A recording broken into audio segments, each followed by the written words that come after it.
வணக்கம். நேற்று நாம் கம்பு என்னும் அற்புத தானியம் பற்றி பார்த்தோம். இன்று நாம் பார்க்க போவது நம் முன்னோர்கள் இளைத்தவனுக்கு எள்ளு கொழுத்தவனுக்கு கொள்ளு என்ற பழமொழி சொல்வார்கள். அதற்கேற்ற ஊட்டம் தரும் மருந்து என்று அழைத்த கொள்ளு பற்றி இன்று பார்க்கலாம்.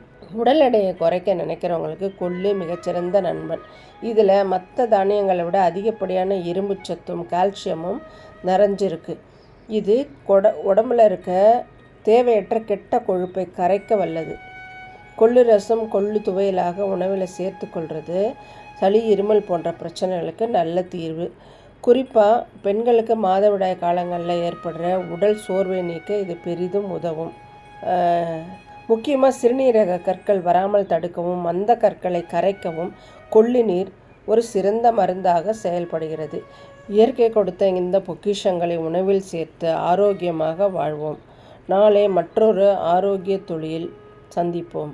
நன்றி. வாழ்க வளமுடன்.